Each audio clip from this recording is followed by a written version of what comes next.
बीवी। नीता का परिवार उसकी शादी कराना चाहता है, पर नीता को अपने बॉयफ्रेंड से ही शादी करनी होती है, जिसके लिए परिवार तैयार नहीं होता। इन्हीं सब उलझनों के बीच नीता के पापा उसकी मर्जी के खिलाफ राघव और नीता की शादी करा देते हैं। शादी ਤਾਂ ਤੁਸੀਂ ਮੇਰੀ ਕਰਾ ਦਿੱਤਾ, ਹੁਣ मैं भी देख दिया ए परिवार खुश किवें रहंदा है। अपने गुस्से के चलते नीता शादी के अगले ही दिन से परिवार में सबको उल्टे जवाब देना, किसी की कोई बात ना सुनना और अपने मन मुताबिक रहना शुरू कर देती है, जिससे घर में सबको दिक्कत होती है, लेकिन नीता को कोई कुछ नहीं बोलता। एक दिन सास नीता के पास आती है। बहू, की गल तुसी किवें नाल या किसी गल से नाराज हो?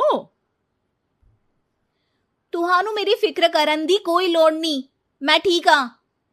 ऐसा बोल नीता वहां से चली जाती है, पर सास की बात उसके मन में रह जाती है। शादी के अगले दिन से ही मैं सब दे नाल किन्ना औखा बिहेव किता, फिर भी आ मेरे तो इन्ने प्यार नाल गल किवें कर सकदी आ।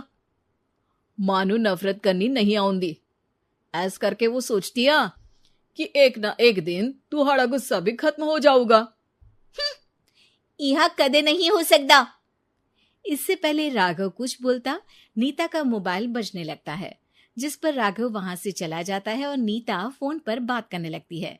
जिसके बाद अगले दिन से नीता की जैसे ही आत्मा बदल गई हो, वो बिना किसी के बोले घर के सारे काम कर देती है। उसकी ऐसी काया पलट देख राघव और उसकी माँ हैरान रह जाते हैं। बहू, तबियत शबियत ता ठीक सी?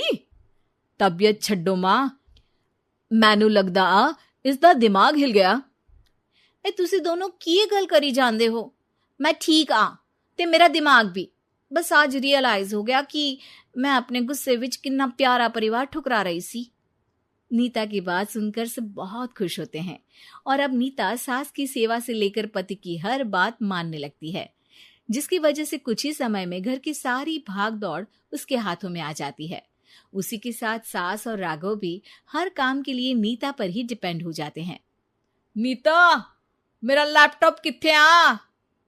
बहू, मेरी दवाइयां। अब नीता अच्छी पत्नी और सर्वगुण संपन्न बहू बन गई होती है और इसी तरह विश्वास जीतते हुए एक दिन तिजोरी की चाबियां भी उसके हाथ में आ जाती है। ऐ हुई ना गल, हुन आएगा जिंदगी विच स्वाद। तिजोरी की चाबियां हाथ में आती ही नीता एक रात सास और पति के सोते ही सारे गहने और कैश लेकर घर छोड़ अपने बॉयफ्रेंड के पास चली जाती है। रवि, मैं आ गई, अब सानू कोई अलग नहीं कर सकता। ते वेख, मैं सारी ज्वेलरी ते कैश भी साथ ले आई।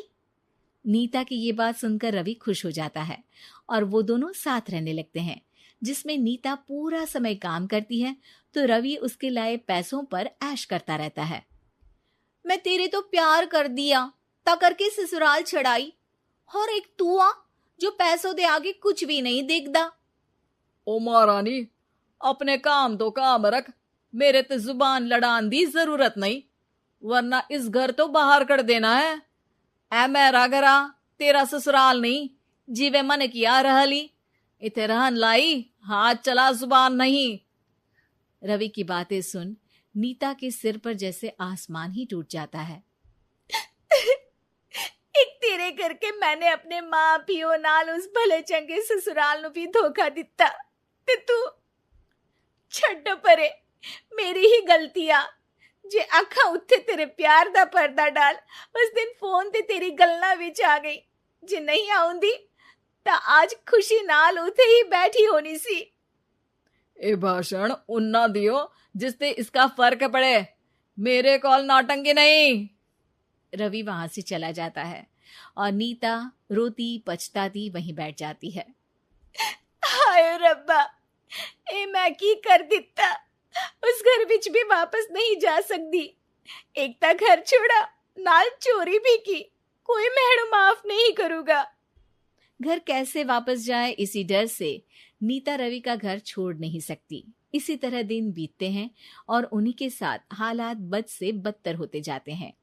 अब रवि पैसों और अपनी मनमानी के लिए नीता के साथ मारपीट भी शुरू कर देता है, जिससे परेशान होकर एक दिन नीता उसे छोड़ अपने ससुराल वापस आ जाती है, जिसे वहां देख राघव गुस्से से लाल हो जाता है। हुन इथे की लेना या हमारी जिंदगी के साथ घर ता तू पहले ही बर्बाद कर गई सी। जान दिया, मेरी गलती माफी लायक नहीं। मैं कमली सी उस ढोंगी नु सच्चा प्यार दे, इस सच्चे प्यार नु बोझ समझती बैठी। मैनू माफ कर दो। जे मेरी नूर रानी समझ गई आ कि उस तो गलती हुई आ, फिर किस बात का रुसना मनाना। केड़ी नूर रानी? रानी बोलन जोगा इसने केड़े झंडे गाड़ दिए? मां याद कर, तेरे घर विच चोरी कर बहू ते पत्नी सब रिश्ते तोड़ भाग गई सी। और फिर की मानता रहिया, गलती हो गई सी। एक गलती ता रब भी माफ कर देता ते तू और मैं ता सिर्फ इंसान ही आ। माफ कर दे, मैं बोल रही आ, ये दोबारा कदी कोई गलती नहीं करेगी। इसदा नहीं ता मेरा ही भरोसा कर ले। ठीक आ, जिवे तुहानू ठीक लगे, पर इसे बोल दे मेरे कोलो कोई उम्मीद ना रखे। तुसी जीवे कहोगे। अब सास हर रोज राघव को मनाने की कोई ना कोई नई तिकड़म बताकर नीता को उसके पास भेजती रहती है। दोस्तों, हमें उम्मीद है कि आपको हमारी ये कहानी पसंद आई होगी। कृपया हमारे चैनल को सब्सक्राइब करें और सभी अपडेट्स के लिए बेल आइकन जरूर दबाएं। और हाँ, वीडियो लाइक और शेयर करना मत भूलिएगा। Bye bye.